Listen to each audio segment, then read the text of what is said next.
Bismillahirrahmanirrahim. Assalamualaikum warahmatullahi wabarakatuh. Alhamdulillahirabbil alamin. Allahumma shalli wa sallim ala sayyidina Muhammad wa ala ali sayyidina Muhammad.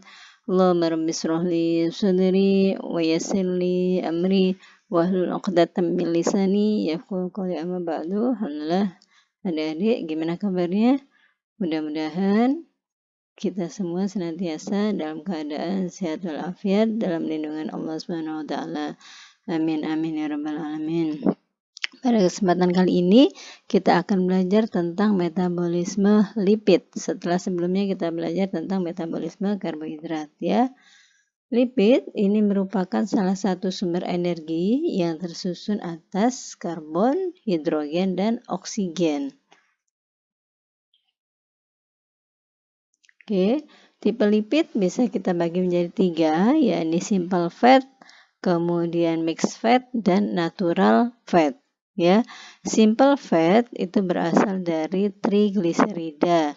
Contoh dari simple fat adalah wax atau lilin, kemudian juga oil.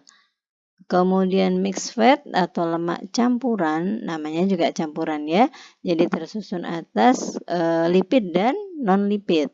Contohnya lipoprotein itu tersusun atas lipid dan protein. Fosfolipid tersusun atas fosfat dan lipid. Kemudian fosfatidilkolin tersusun atas kolin dan glycerofosphoric acid. Ya, mixed fat, jadi campuran lemak dan non lemak ya. Kemudian natural fat. Kalau natural fat ini terdiri dari asam lemak jenuh saturated dan asam lemak tak jenuh. Natural fat terdiri dari asam lemak jenuh dan asam lemak tak jenuh. Oke, mari kita amati satu persatu. Ya, jadi trigliserida ini fungsinya adalah untuk simpanan energi jangka panjang. Trigliserida fungsinya adalah untuk simpanan energi jangka panjang, baik pada animal maupun pada tanaman. Ya. Kemudian fosfolipid ini merupakan komponen struktural pada membran sel. Kemudian steroid ini dia bisa berperan sebagai hormon baik pada tanaman maupun pada animal. Selain itu, steroid juga menyusun struktur membran sel pada animal. Ya, animal di sini tentunya termasuk manusia. Ya. Kemudian, jadi yang berperan menyusun membran sel selain fosfolipid adalah steroid. Ya. Kemudian wax ini berperan sebagai protective layer untuk mencegah kehilangan cairan.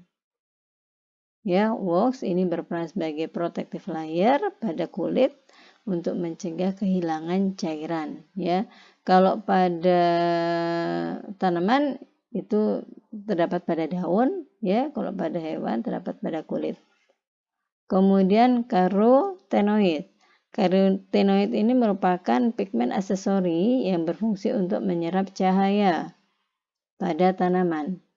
Karotenoid ini merupakan pigmen aksesoris yang berperan untuk menyerap cahaya pada tanaman.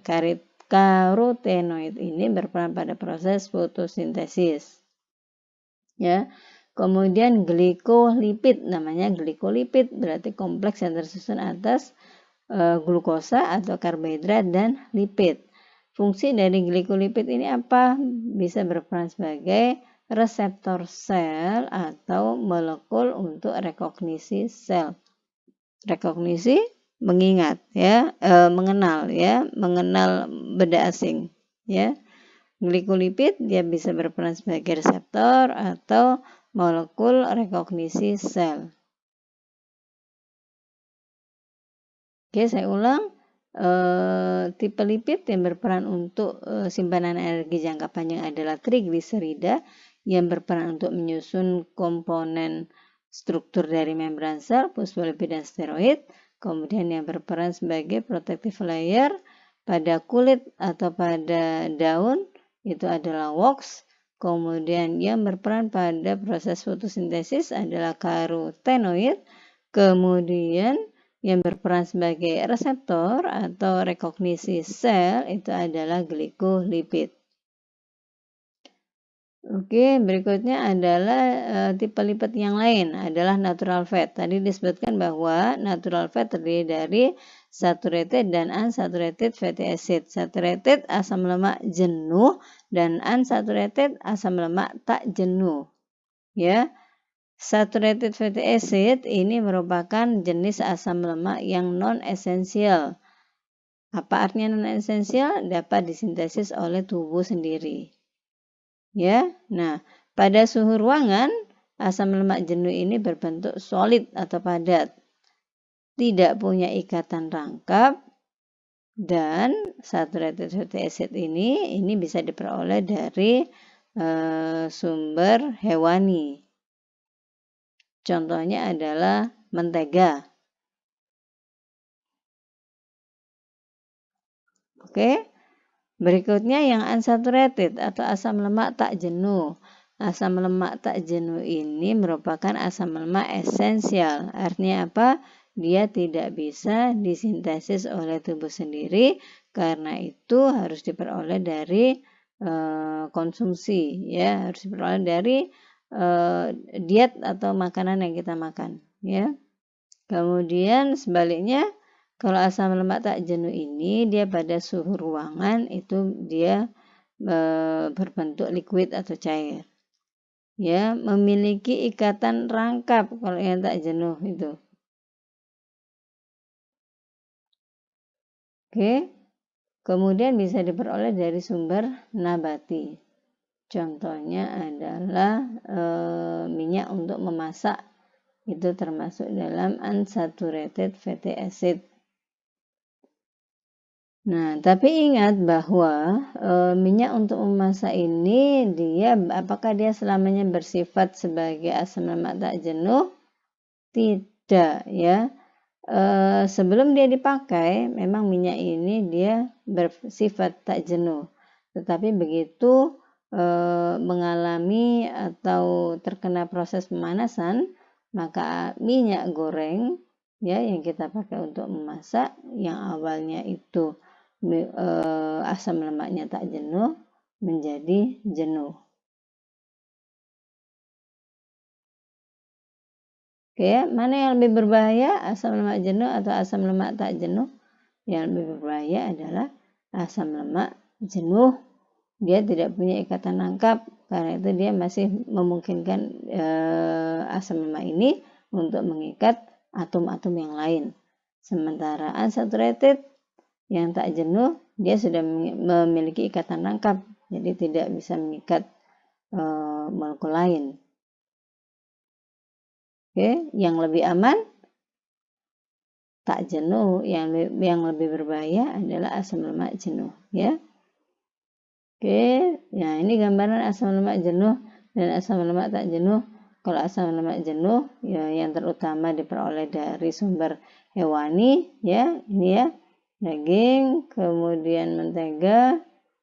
Kemudian kalau asam lemak tak jenuh bisa diperoleh dari minyak dari ikan, ya. Kemudian ini minyak goreng, ya. Kemudian alpukat, ya, misama, ya, yang saturated, yang jenuh bisa diperoleh dari daging hewani, ya. Kemudian ini mentega, ya, sementara unsaturated ini alpukat. Kemudian ini sebenarnya adalah kacang-kacangan, ya. Kemudian ini minyak goreng. Kemudian sumber dari lipid yang kita makan, ya. Yang pertama adalah alpukat seperti gambar tadi, ya. Alpukat ini termasuk asam lemak tak jenuh. Kemudian walnut, ini kenari, ya, kacang kenari, ini termasuk asam lemak tak jenuh juga. Jadi kacang kenari ini dibutuhkan untuk kesehatan otak, mencegah kanker, dan juga bisa berperan sebagai antiinflamasi, ya. Kemudian tanaman laut seperti alga. Alga ini mengandung asam lemak omega 3, di mana asam lemak omega 3 ini dia bisa menurunkan LDL namun tidak menurunkan HDL. Ya, alga ini yang mengandung asam lemak omega 3, dia bisa menurunkan LDL. Sementara HDL tidak diturunkan ya. Jadi sangat bermanfaat alga ini ya. Kemudian coconut oil atau minyak kelapa. Di dalam minyak kelapa itu terdapat asam laurat. Di mana asam laurat itu selain terdapat pada coconut oil juga bisa diperoleh pada ASI. Oke. Kemudian soybean atau kacang kedelai. Pada soybean itu terkandung protein, vitamin, dan lipid pada kacang kedelai. Penggunaan soybean tujuannya adalah bisa mencegah terjadinya penyakit yang disebabkan karena akumulasi kolesterol. Oke.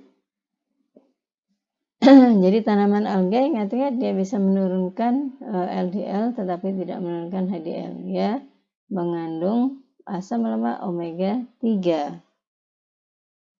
Oke, kita pindah. Ini adalah fungsi lipid. Tadi sudah disinggung sedikit ya.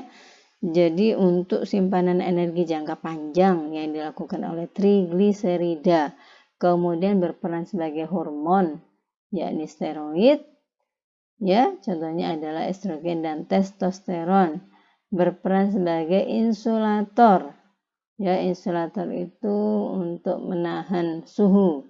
Ya, baik insulator termal yang dilakukan oleh trigliserida maupun insulator elektrik yang dilakukan oleh sphingolipid. Yang keempat, lipid ini berfungsi untuk melindungi organ-organ internal. Ya, yang berfungsi untuk melindungi organ internal, trigliserida dan WOX.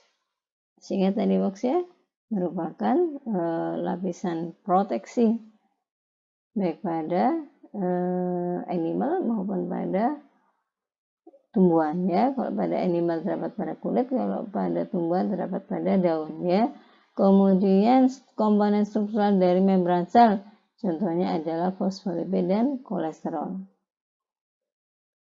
Oke, jadi jenis lipid yang berperan untuk simpanan energi jangka panjang adalah trigliserida.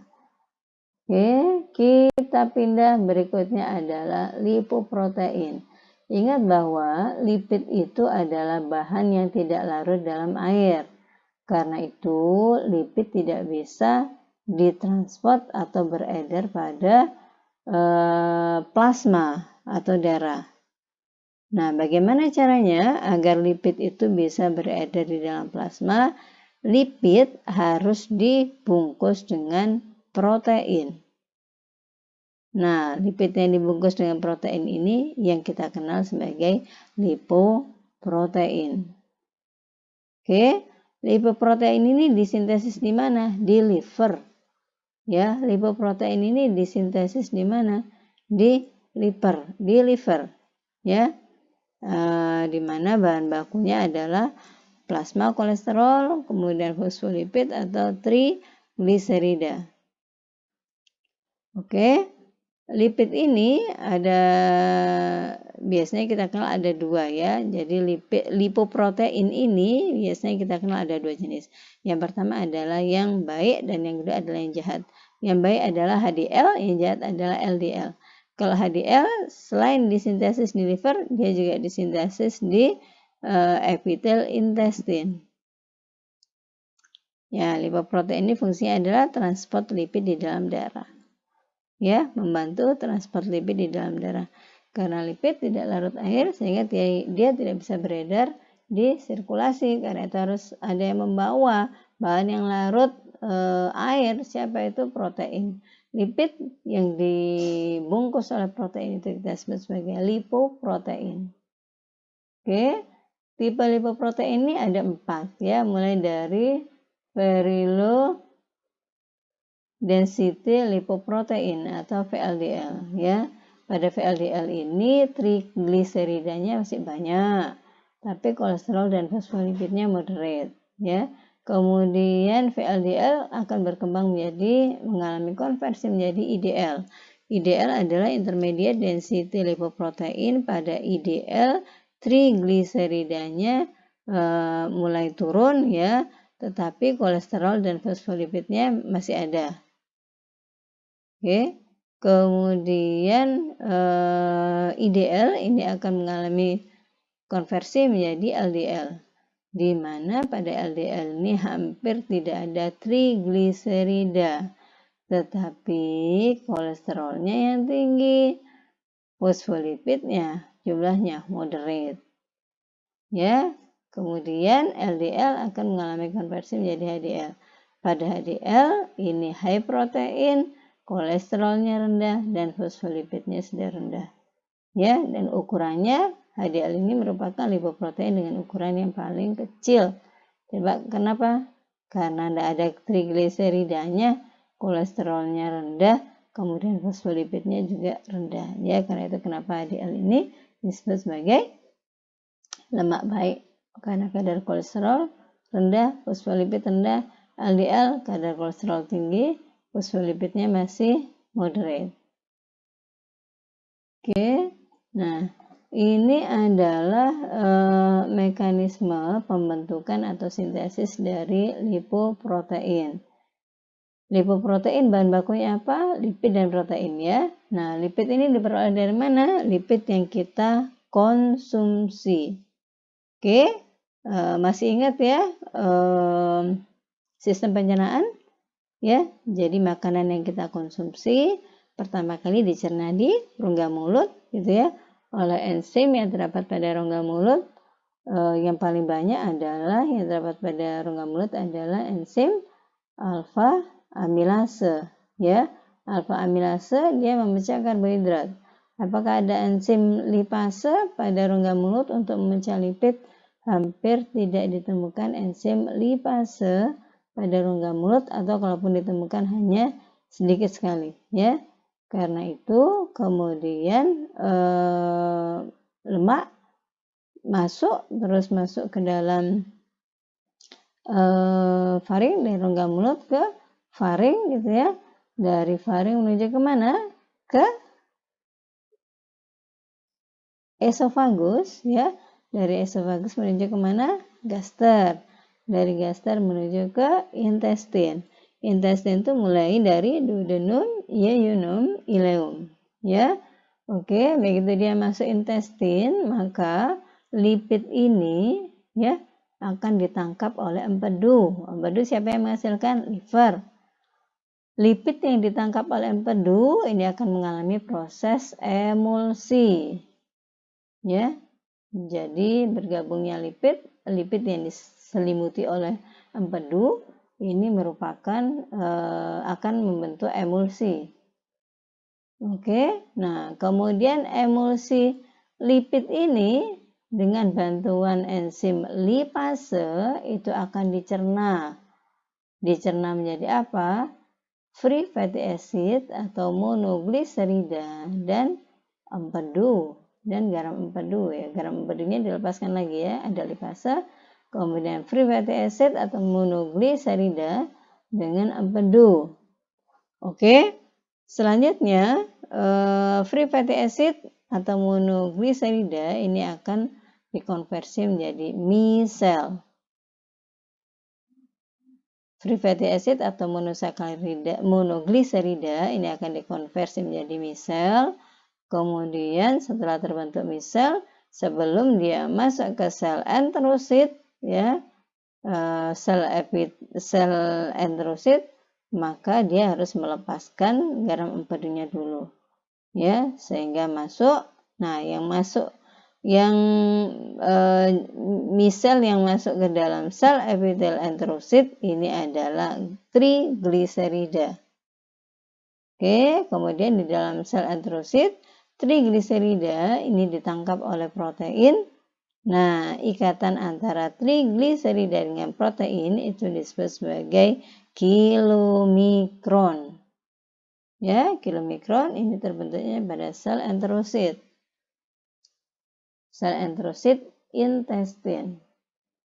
Oke, setelah terbentuk kilomikron, maka kilomikron ini akan mengalami eksositosis, ya, mengalami eksositosis, kemudian masuk ke vena porta. ya, dari vena porta, kemudian dia akan dibawa ke liver, di mana kilomikron ini harus dikonversi menjadi mulai dari VLDL, LDL, IDL, kemudian LDL dan HDL. Oke. Nah, ini sama. Jadi lemak yang kita konsumsi di dalam intestin, lumen intestin akan ditangkap oleh empedu yang dihasilkan oleh liver, ya, yang dihasilkan oleh liver. Kemudian lemak yang ditangkap oleh empedu ini akan membentuk emulsi. Nah, dengan adanya enzim lipase, emulsi ini akan dibaca menjadi free fatty acid dan garam empedu, dilepaskan, ya. Oke, free fatty acid hanya akan mengalami konversi menjadi micelle. Oke, micelle ini kemudian sebelum dia masuk ke sel epitel enterosit, dia harus dilepaskan dulu dari empedu, ya. Misalnya yang terlepas dari empedu ini membentuk trigliserida. Oke, baru trigliserida ini masuk ke sel epitel enterosit, kemudian ditangkap oleh protein. Trigliserida yang ditangkap oleh protein itu kita sebut sebagai kilomikron. Trigliserida yang ditangkap oleh protein ini yang disebut sebagai kilomikron. Ya, selanjutnya kilomikron akan keluar dari sel enterosit, kemudian akan menuju ke liver. Ya. Oke, kita lanjut. Nah, misel itu tersusun atas apa? Misel itu bisa tersusun atas 2 asam lemak dan 2 monoasil gliserol, atau bisa juga tersusun atas 3 asam lemak dan gliserol. Jadi misel itu bisa tersusun atas 2 asam lemak dan 2 monoasil gliserol, atau 3 asam lemak dan gliserol. Oke, nah ini gambarannya, ya. Misal tadi tersusun atas apa? Fatty acid, ya. Kemudian bile salt, ya, garam empedu, ya. Kemudian sebelum masuk ke sel enterosit, maka empedunya harus dilepaskan dulu, ya. Jadi yang masuk adalah trigliserida. Kemudian dia akan berikatan dengan protein, dilapisi oleh protein, akan membentuk kilomikron, ya. Kemudian kilomikron mengalami eksositosis, kemudian menuju ke vena porta untuk menuju ke liver. Nah, ini gambarannya, ini gambaran dari pembentukan lipoprotein, ya. Jadi hampir sama dengan tadi. Saya ulang sebentar, ya. Ini kelanjutan dari gambar yang sebelumnya. Jadi fat yang kita peroleh dari diet kemudian akan masuk ke small intestine, ya. Di small intestine dengan adanya garam empedu maka akan dibentuk menjadi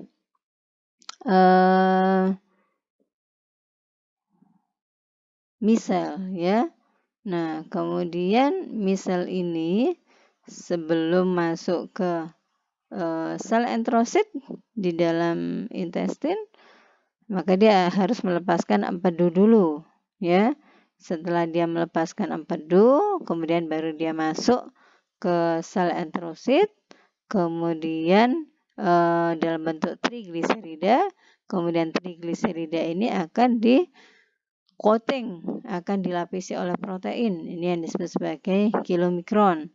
Selanjutnya, kilomikron akan keluar dari sel enterosit, ya, masuk ke pembuluh limfatik, oke, kemudian masuk ke vena porta.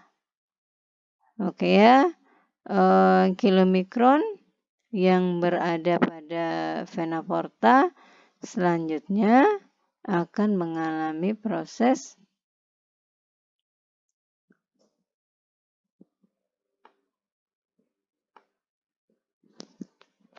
kilomikron yang berada pada vena porta, ya.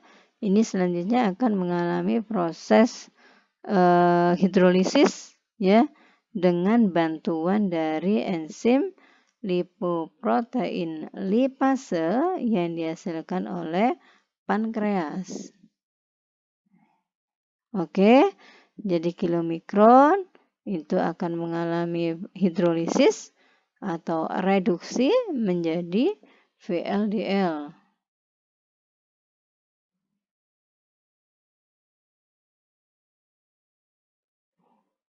Saya ulang ya.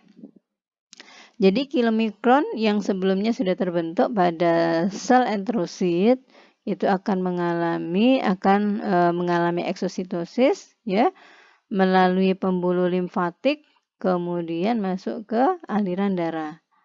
Oke, kilomikron ini selanjutnya akan mengalami hidrolisis menjadi kilomikron dengan ukuran yang lebih kecil. Oke, selanjutnya coba dilihat garis kuning ini ya. Kilomikron dengan ukuran yang lebih kecil ini akan masuk ke liver.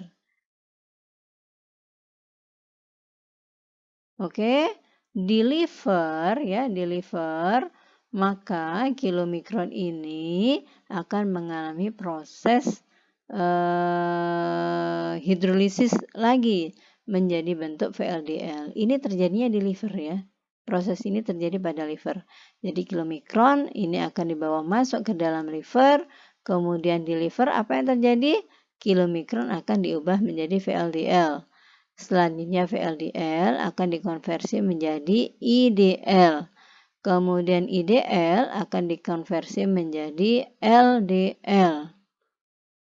Ya, LDL selanjutnya akan dikonversi menjadi HDL. Oke ya, HDL ini yang berfungsi untuk mengangkut kolesterol ya. Kemudian LDL ini dia bisa mengalami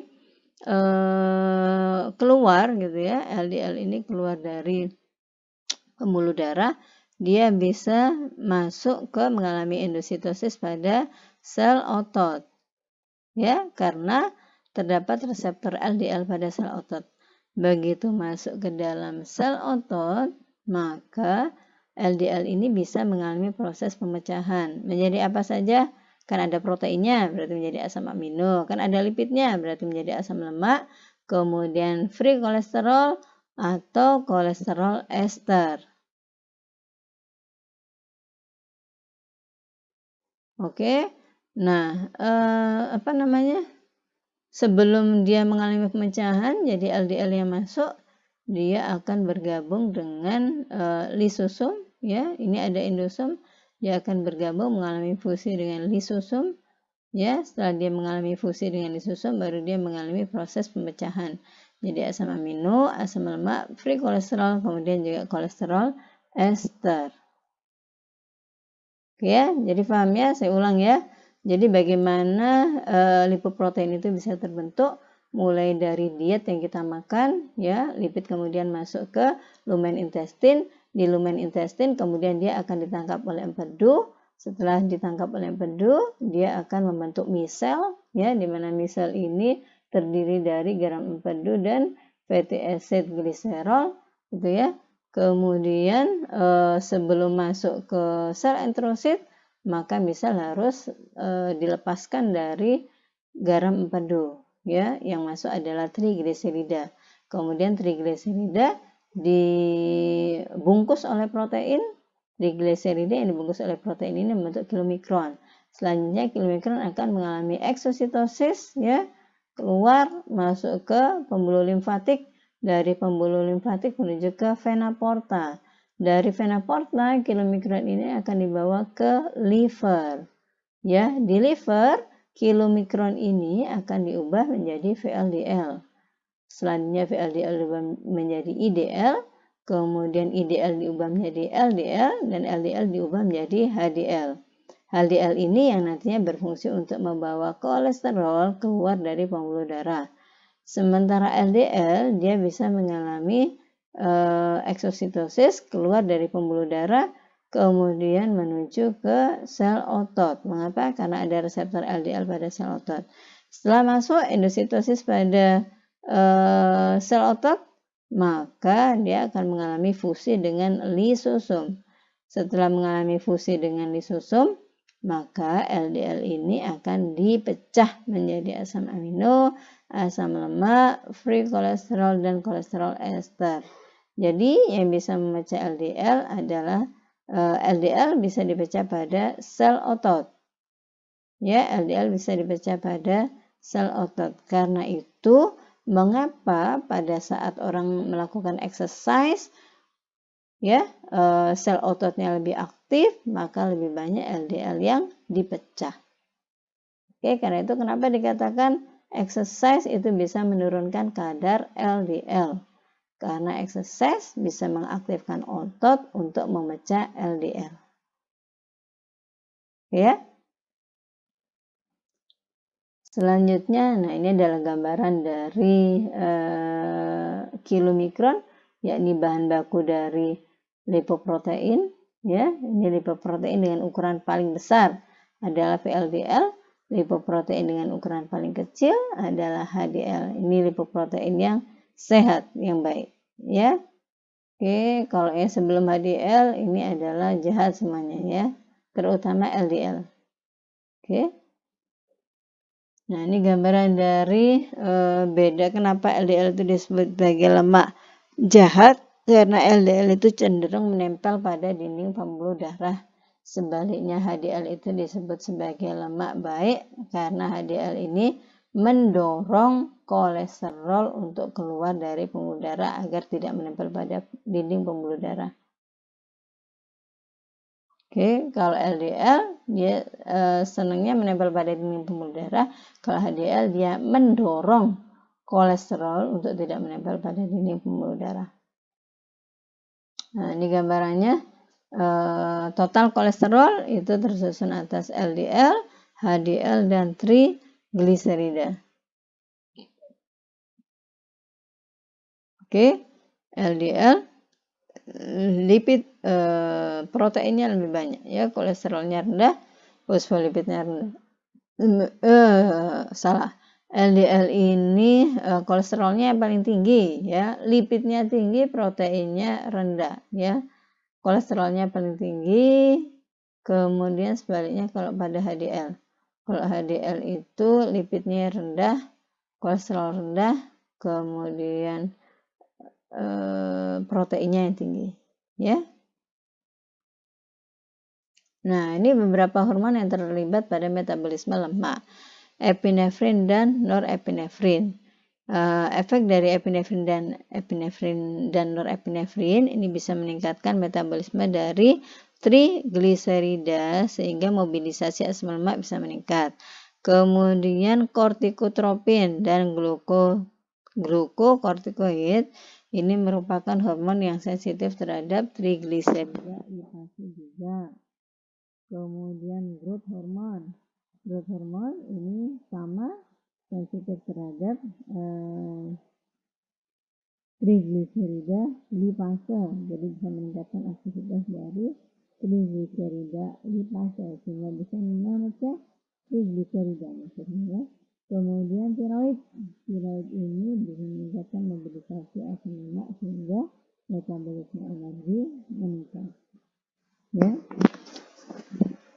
Oke, kita lanjut. Ini gambaran dari metabolisme dari lemak ya. Lemak yang kita makan, ringkasan metabolisme ya. Lemak yang kita makan akan mengalami digesti, mengalami digestif, pencernaan, kemudian diabsorpsi ya, diabsorpsi masuk ke pembuluh darah. Oke, kemudian bisa disintesis membentuk karbohidrat dan protein. Kemudian bisa dioksidasi untuk membentuk energi. Bisa juga dikonversi menjadi glukosa untuk kebutuhan otak dan jaringan saraf. Ya, bisa dioksidasi untuk membentuk energi, bisa dikonversi menjadi glukosa untuk kebutuhan otak dan jaringan saraf. Ya, kemudian atau Lipid ini disimpan sebagai sumber energi. Disimpan di mana? Di jaringan adiposa.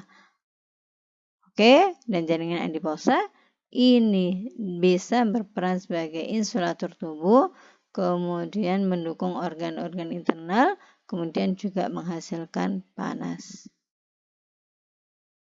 Oke. Ini hampir sama, jadi lipid dengan adanya lipase dia akan diubah menjadi gliserol dan fatty acid. Fatty acid selanjutnya akan mengalami beta oksidasi membentuk asetil-CoA. Asetil-CoA ini yang dipakai sebagai bahan baku untuk membentuk energi karena bisa masuk siklus asam sitrat.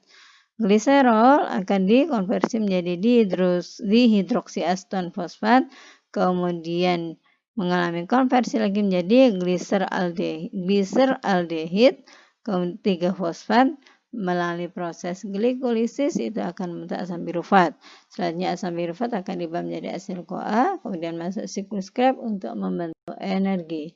Ya, jadi reaksi hidrolisis dari lipid yang pertama, asam lemak dengan bantuan lipase akan membentuk free fatty acid dan gliserol. Kemudian fatty acid dengan bantuan beta oksidasi akan membentuk asetil-CoA. Kemudian gliserol ini akan mengalami proses dihidroksiaston, kemudian membentuk gliseraldehid 3-fosfat. Kemudian gliseraldehid 3-fosfat inilah yang mengalami glikolisis untuk membentuk asam pirufat. Selanjutnya asam pirufat akan mengalami konversi menjadi asetil-CoA. Oke, ini gambaran sederhananya lemak ya, lipid dikonversi menjadi fatty acid ya, kemudian dikonversi menjadi asetil-CoA.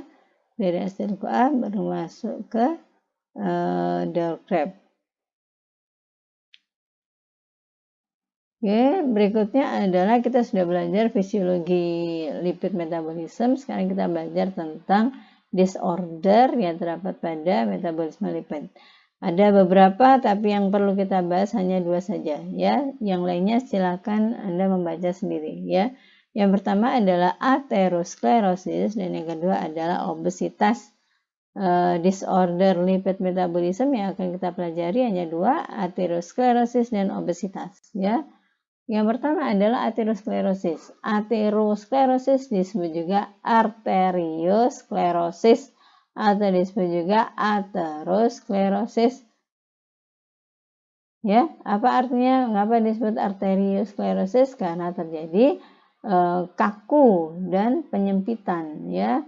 Kaku dan penyempitan dari arteri, karena itu disebut sebagai arteriosklerosis, di mana arteri yang kaku atau menyempit ini disebabkan karena adanya akumulasi plak sehingga aliran darah menjadi menurun ya. Nah, plak itu apa isinya?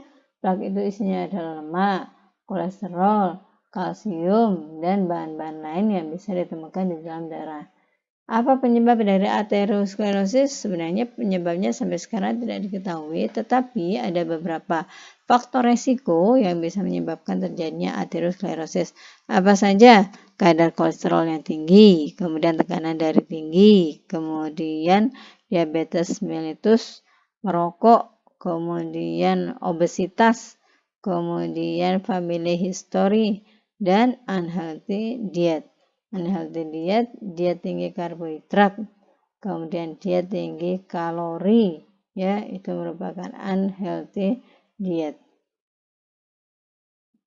Nah, ini adalah tahap-tahapan dari aterosklerosis. Coba Anda amati, ini penampang pembuluh darah, ya, ini penampang pembuluh darah. Kemudian kalau misalnya ada atroma, bahan-bahan aterosklerosis, coba Anda amati bagaimana kondisi pembuluh darahnya. Jadi seperti ini ya, aliran darahnya tentunya tidak bisa berjalan dengan lancar ya. Kemudian yang ketiga ini sudah terbentuk trombus ya, terbentuk trombus. Atau coba perhatikan gambar ini ya, ini adalah pembuluh darah yang sehat, kemudian ini pembuluh darah yang sudah ada garis lemaknya, fatty streak. Nah, kemudian kalau ini dibiarkan maka akan terbentuk plak ya. Plak ini ada intinya nih, kemudian masih ada otot polos pembuluh darah, sel-sel otot polos pembuluh darah. Kemudian plak yang complicated, nah ini sudah terbentuk. Plak yang complicated, ini sudah terbentuk trombus, ya. Kemudian mengalami proses kalsifikasi karena ada kalsium di situ, ya. Atau gambarannya ini, ya. Ini adalah gambaran dari tertutupnya penampang pembuluh darah oleh plak kolesterol, ya. Coba Anda amati mulai dari tidak ada hambatan sampai kemudian terbentuk trombus,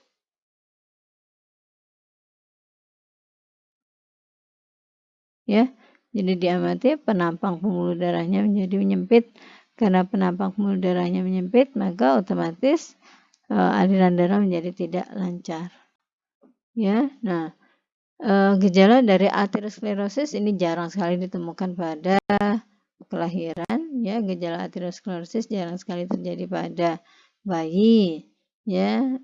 Pada anak-anak bisa mulai terjadi, yakni munculnya garis white yellowish, putih kekuningan pada permukaan dalam dinding arteri. Ya, munculnya white yellowish streak, garis putih kuning, ya, pada lapisan dalam pembuluh dinding arteri. Oke. Nah, tanda dan gejala ini bisa meningkat pada saat pubertas, ya. Kemudian sampai dengan kalau pada pria usia 40 tahunan, kemudian kalau pada wanita usia 50 sampai 60 tahun. Oke. Nah, pemeriksaan dini pada anak-anak, yakni ada tidaknya penyakit kardiovaskuler, maka ini pemeriksaan adanya aterosklerosis ini sangat penting, ya, karena bisa mencegah terjadinya penyakit kardiovaskuler. Oke. Nah, untuk penyakit yang disebabkan karena timbunan trombus atau aterosklerosis ini bisa menyebabkan terjadinya penyakit jantung koroner. Penyakit jantung koroner ini pada pria lebih besar resikonya dibanding pada wanita. Penyakit jantung koroner resikonya lebih tinggi pria dibandingkan wanita. Kemudian aterosklerosis yang terdapat pada arteri otak. Aterosklerosis, ya, yang terdapat pada arteri otak bisa yang menyebabkan terjadinya stroke. Ini peluangnya pada pria sama dengan pada wanita, ya. Jadi aterosklerosis yang menyebabkan penyakit jantung koroner, peluangnya pada pria lebih tinggi daripada wanita. Kalau aterosklerosis yang menyebabkan terjadinya stroke, itu peluangnya pada pria lebih tinggi pada pria sama dengan wanita. Kalau penyakit jantung koroner lebih tinggi pria, sementara kalau stroke sama antara pria dan wanita, ya. Berikutnya adalah gejala yang lain yang berhubungan dengan arteri koronaria jantung. Apa? Aritmia atau gangguan irama jantung, atau bisa juga menyebabkan terjadinya angina. Angina itu rasa nyeri yang bisa dirasakan pada dada, kemudian pada arm, lengan, kemudian pada leher atau pada rahang, ya. Oke. Nah, yang berhubungan dengan arteri koronaria ini adalah nafas menjadi memendek. Adanya aterosklerosis pada arteri koronaria menyebabkan nafas menjadi lebih pendek, ya. Kemudian gejala lain yang berhubungan dengan arteri pada otak. Apa? Mati rasa atau lemah pada lengan dan kaki. Kemudian butuh waktu lama untuk bicara atau untuk memahami apa yang disampaikan oleh lawan bicara, ya. Kemudian otot-otot muka menjadi turun, kendor, kemudian paralisis, kemudian sakit kepala yang hebat, oke, gangguan penglihatan baik pada satu atau dua mata, ya, gangguan penglihatan baik satu dua mata.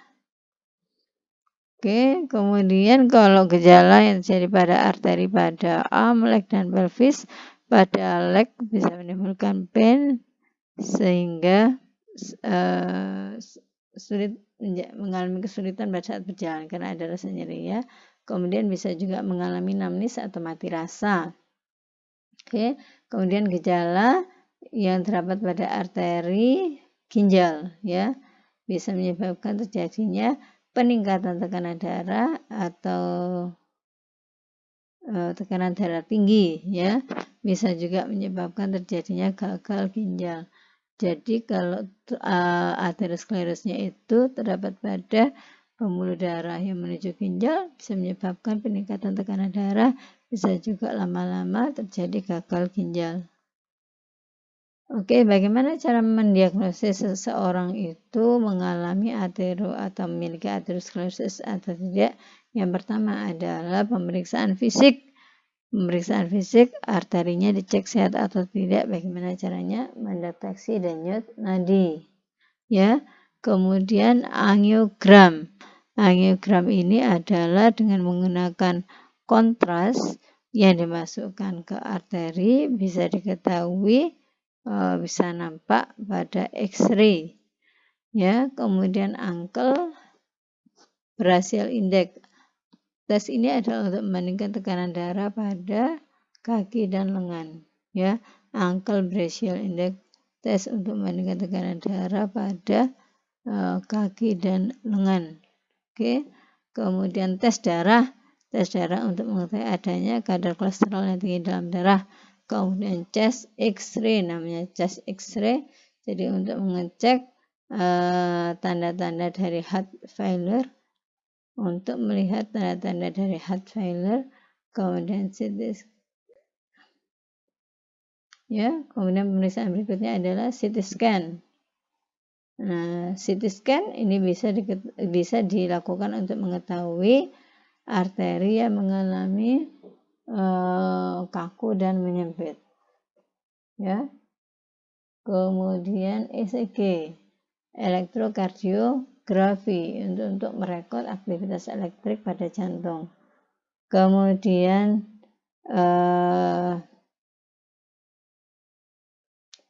stress test, ya.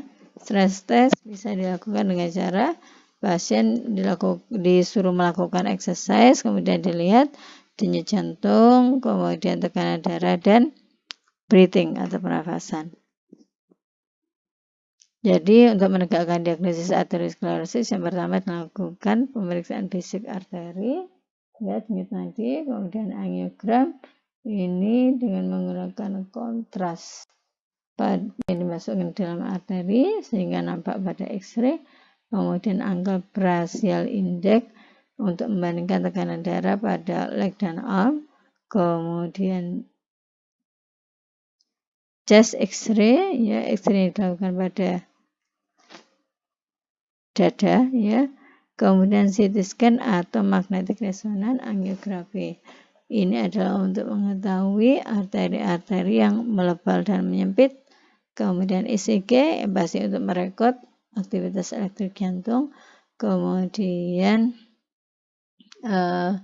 pada saat bisa juga dengan menggunakan stress test, yakni exercise. Kemudian setelah exercise diukur heart rate, blood pressure, dan breathing.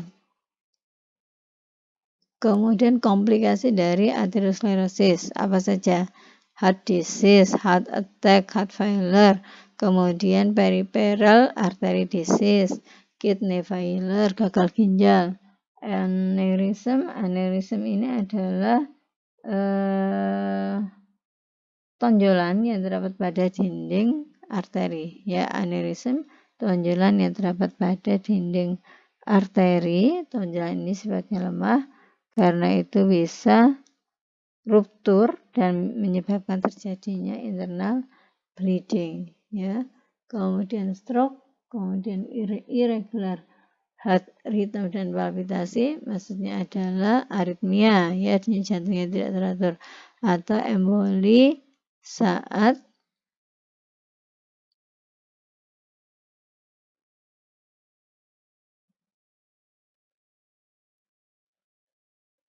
oke. Kemudian treatment pada penderita aterosklerosis apa yang bisa dilakukan? Yang pertama adalah sekali kita memiliki blok berupa aterosklerosis, biasanya ini akan menetap di tempat tersebut. Karena itu bloknya ini harus dibuka. Yang kedua adalah perubahan lifestyle atau gaya hidup. Apa yang harus berubah? Dietnya harus lebih sehat, kemudian harus ada exercise, dan no smoking. Atau bisa juga dilakukan kalau memang butuh obat, diberikan medikasi. Obatnya apa saja seperti statin. Statin ini bisa menurunkan produksi liver dalam bentuk kolesterol yang berbahaya. Oke, statin itu contohnya apa saja? Atorvastatin, fluvastatin, lovastatin, pitavastatin, pravastatin, rosuvastatin, kemudian simvastatin. Oke, medikasi yang kedua yang bisa diberikan adalah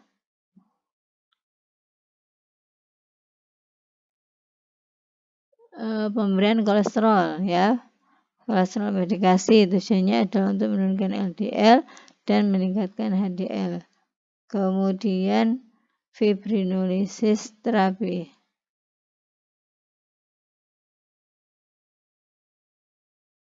Oke, jadi obat-obatan yang bisa diberikan adalah statin, kemudian pengobatan untuk kolesterolnya sehingga terjadi penurunan LDL dan peningkatan HDL, ya. Kemudian fibrinolitik terapi jika bisa diberikan obat, ya. Kemudian angiografi dan stent.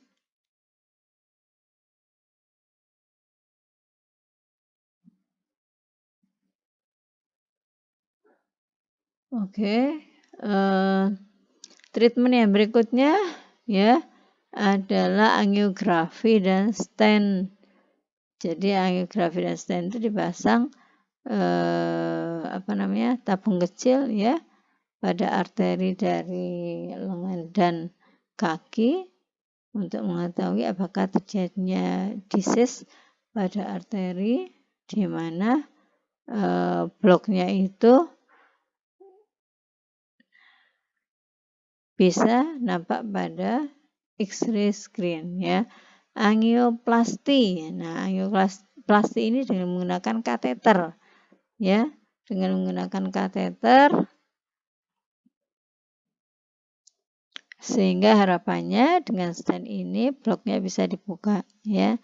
Stent ini sebenarnya membantu untuk menyelesaikan simptom. Stent ini sebenarnya berfungsi untuk menyelesaikan simptom, tidak mencegah serangan jantung. Stent ini dia hanya menghentikan simptom tetapi tetap tidak bisa mencegah terjadinya serangan jantung, ya. Atau bisa juga dilupakan bypass surgery, ya. Bypass surgery diambil pembuluh darah yang sehat, ya, dari kaki atau dada.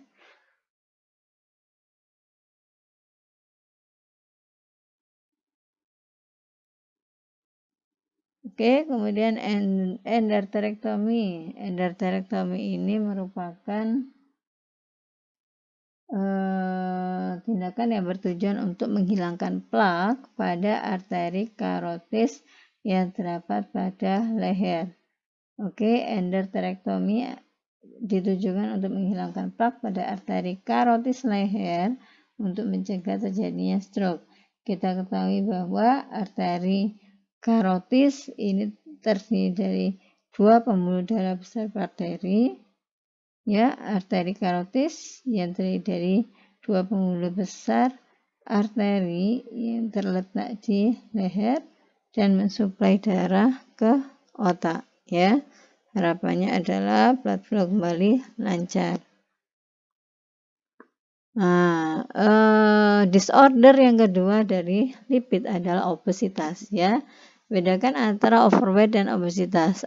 Mana yang lebih berbahaya? Obesitas lebih berbahaya dibandingkan dengan overweight. Baik overweight maupun obesitas sebenarnya merupakan atau terdapat akumulasi lemak yang bersifat abnormal atau berlebihan. Pada overweight dan obesitas terdapat akumulasi lemak yang bersifat abnormal atau berlebihan sehingga dapat mengganggu kesehatan ya. Nah, bagaimana cara kita mengetahui seseorang itu mengalami overweight atau obesitas? Dengan menghitung BMI, Body Mass Index ya. Rumusnya adalah BMI sama dengan berat badan dalam kilogram dibagi tinggi badan kuadrat. Oke, nah yang perlu diperhatikan di sini adalah pada dewasa ya. Pada dewasa menurut WHO itu pada overweight ya. Seseorang dikatakan overweight apabila BMI-nya body mass index-nya lebih besar sama dengan 25 sampai 29,9. Kemudian kalau BMI-nya lebih besar sama dengan 30 itu disebut sebagai obesitas ya. Ingat pada dewasa BMI-nya itu kalau lebih besar sama dengan 25 sampai 29,9 ini disebut sebagai overweight. Kemudian kalau BMI-nya lebih besar sama dengan 30 ini disebut sebagai obesitas. Sementara kalau pada anak-anak baik yang usianya di bawah 5 tahun maupun antara 5 tahun sampai 19 tahun, BMI-nya itu dibandingkan dengan standar deviasi menurut WHO Child standar median ya. Oke. Silakan dibaca sendiri ya. Kemudian ini adalah peningkatan BMI, ini sebenarnya merupakan resiko faktor untuk non-communicable disease ya. Jadi non-communicable itu penyakit-penyakit yang tidak bisa menular. Itu disebut sebagai non-communicable disease. Contohnya apa aja? Cardiovascular disease, diabetes, kemudian muskuloskeletal, kemudian pada anak-anak yang obes itu biasanya mengalami gangguan nafas,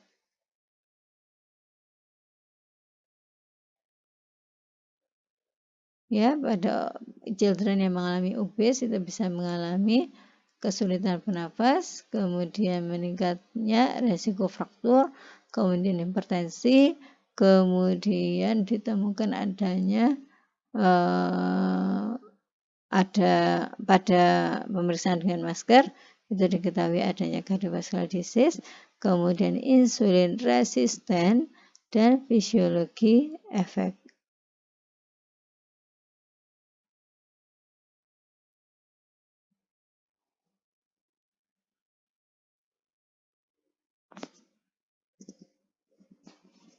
Oke, saya ulangi ya.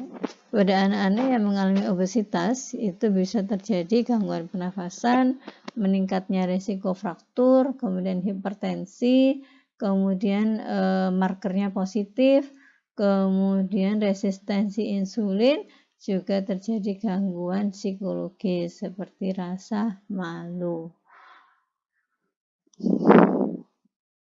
Oke. Nah, untuk mengetahui apakah kita ini normal atau overweight atau obesitas atau bahkan underweight, bisa kita lakukan dengan cara menghitung BMI kita. Ya, bagaimana caranya? BMI sama dengan berat dalam kilogram dibagi tinggi badan dalam meter persegi ya. Jadi kalau misalnya BMI-nya kurang dari 18,5 kita sebut sebagai underweight.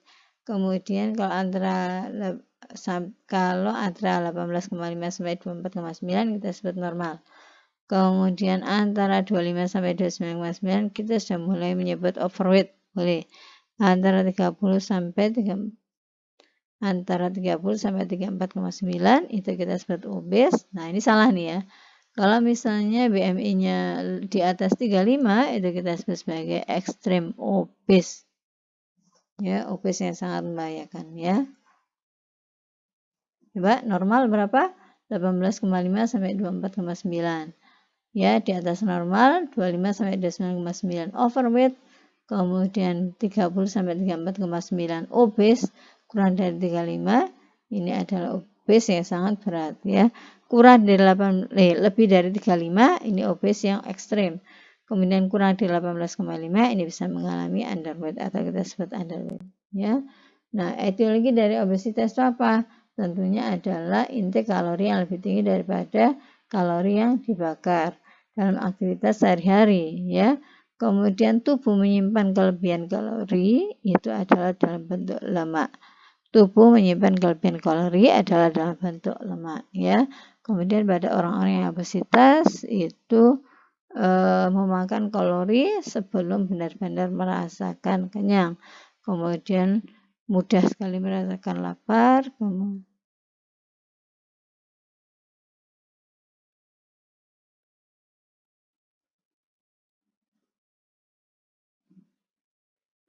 Kemudian gampang merasa lapar ya. Orang-orang obesitas itu dia mengkonsumsi banyak kalori sebelum merasa kenyang ya. Kemudian mudah sekali merasa lapar, cepat merasa lapar ya. Kemudian banyak makan juga disebabkan karena stres atau rasa cemas ya. Nah, ini beberapa risk faktor dari obesitas. Ya, pertama adalah dari keluarga. Ya, dari keluarga itu berarti yang bisa diturunkan adalah gen maupun pola makan. Oke. Kemudian gen itu adalah efisien ya pada tubuh untuk mengkonversi makanan menjadi energi. Kemudian meregulasi appetite atau nafsu makan.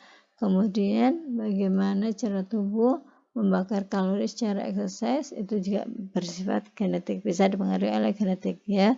Kemudian lifestyle choice ya yang bisa menyebabkan atau berperan sebagai faktor adalah diet yang tidak sehat. Diet yang tidak sehat itu diet yang bagaimana? Diet tinggi kalori, kekurangan buah dan sayur ya. Kemudian merasa kenyang karena fast food, kemudian minuman berkalori tinggi. Jadi mengonsumsi dalam jumlah yang lebih banyak. Ya. Kemudian liquid kalori kalori dalam bentuk cair, ya, tidak pernah merasakan kenyang. Kalau menggunakan liver dalam bentuk kalori, tidak bisa merasakan kenyang kecuali kalori dari alkohol. Kemudian minuman berkalori tinggi yang lain seperti soft drink, kemudian aktivitas yang menetap seperti melihat komputer, tablet, kemudian juga phone screen. Ya, nah berikut ini adalah treatment. Apa treatment yang dilakukan pada penderita obesitas? Yang pertama tentunya adalah memperbaiki diet, ya. Yang kedua adalah exercise, ya. Karena apa? Exercise tadi bisa menyebabkan lemak lebih banyak masuk ke dalam sel otot. Kemudian dalam sel otot, lemak khususnya yang LDL ini bisa dipecah, ya. Kemudian tetap jaga aktivitas, ya, banyak beraktivitas. Kemudian obat untuk menurunkan berat badan seperti anti-obesitas. Anti-obesitas contohnya yang terkenal adalah Orlistat, di mana Orlistat ini dia memblok absorpsi lemak sehingga lipid diekskresikan, akibatnya adalah fesesnya seperti berminyak, ya. Kemudian yang lain Phentermine dan Topiramate, Bupropion dan Naltrexone, kemudian liraglutid, ya. Atau treatmentnya juga bisa dilakukan dengan tindakan operatif. Tindakan operatif yang dilakukan apa? Yang pertama bypass gaster. Tujuannya itu apa? Mengecilkan ukuran gaster sehingga jumlah makanan yang masuk lebih sedikit, ya. Atau dengan menggunakan laparoskopi adjustable gastrik banding. Dia memasang penjepit yang berbentuk gelang terikat gaster sehingga konsumsi makanan menjadi lambat, lebih cepat kenyang sehingga dietnya juga berkurang, ya. Oke, selesai. Alhamdulillahirabbil alamin.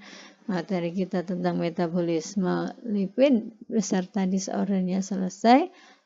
Jangan lupa tetap jaga kesehatan. Mudah-mudahan manfaat apa yang kita bahas pada kesempatan kali ini. Saya mohon maaf kalau ada yang kurang berkenan. Ihdinas siratal mustaqim. Wassalamualaikum warahmatullahi wabarakatuh.